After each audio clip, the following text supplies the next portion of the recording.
안녕하세요. 메디컬 토크쇼에 오신 여러분 환영합니다. 오늘 모신 게스트분은 무려 94세에 미국판 노벨상으로 불리는 레스커상을 수상한 여성 과학자 에블린 위트킨 박사인데요. 그녀의 삶을 보면 정말 나이는 숫자에 불과한 것 같습니다.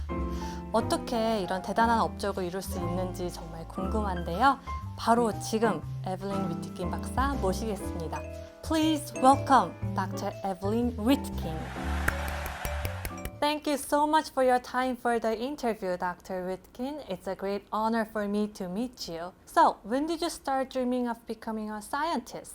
I guess I was beginning to think that way before I was finished with high school. I went to an all-girls high school, a public high school in New York, and I think I was encouraged in my love for science more than I would have been in a coeducational high school. Boys were supposed to be so much better at math and science than girls. My teachers really encouraged me very much to think of a career in science. So it was fortunate that you went to a girls' high school. And my parents had never made me feel that there was any direction I couldn't take because I was a girl, and I was grateful for that.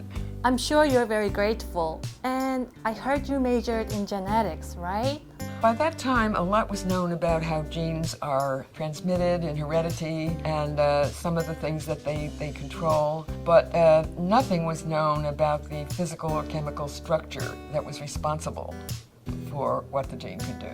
And that was the question that was mostly on my mind, to find a way to work that would help to decide what the gene was like and what it was, how it could do what it was doing.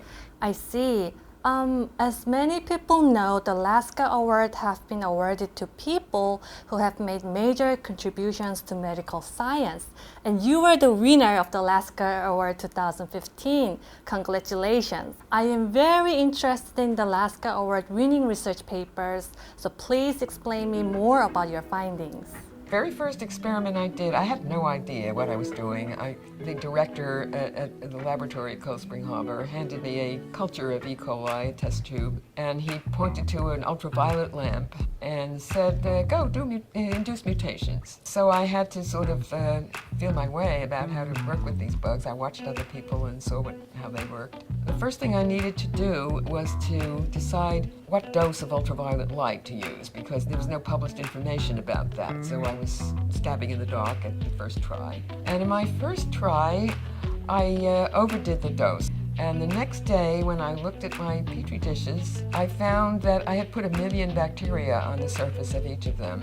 There was nothing on any of the plates, except one petri dish had 4 colonies growing on it, somehow survived this very high dose. And it occurred to me that maybe those 4 were mutants resistant to radiation. Oh, so what did you do with those 4 mutants? And I cultured them and tested them, and sure enough, they could withstand at least 100 times more radiation, both ultraviolet light and later we found also X-rays, than the parent strain.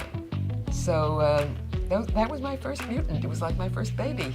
Really? At least 100 times more?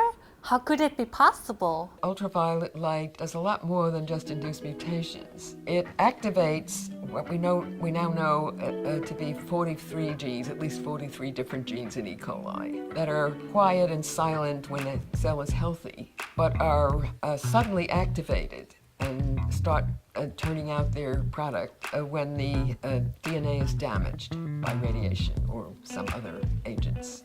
And it was a discovery of what we call the SOS response in E. coli, which promote the repair of the damage and the survival of the cell in a variety of different ways, and the survival of the population, actually. You must have been very happy to discover this.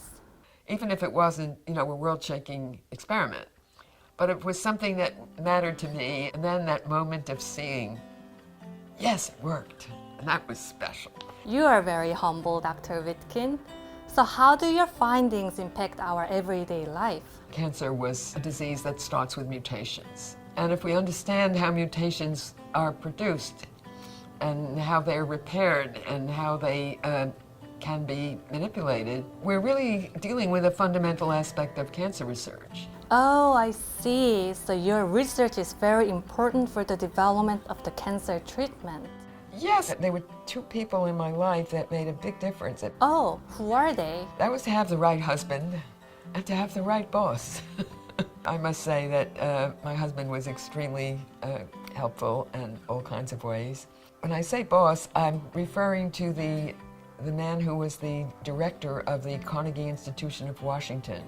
When my first trial was on the way, I asked him if I could take a leave for a couple of months. I was amazed by his response because he told me that he thought it was really a terrible thing that women have a hard time having families and careers in science. And he said as long as he's in charge of this institution, we're going to make it work. And how can we make it work for you? You are very lucky. I don't think many bosses would have done the same thing at the time. So I was extremely fortunate in this department. And I don't think it's something that is so easily come by even today. So this is my last question. Are you ready? Yes. So, are you going to be a scientist again after a rebirth? I can't think of anything else I'd rather have done. I'm just very grateful to have been part of it. 이렇게 또 하나의 유리천장계 여성 과학자분과 인터뷰를 진행해 보았는데요. 94세의 꿈을 이룬 그녀가 정말 멋지고 존경스럽습니다. 그녀를 보면 아직 우리의 도전은 늦지 않은 것 같은데요. 여러분들은 90세에 어떤 꿈을 이루고 싶으신지 댓글로 남겨주세요. 저는 아마도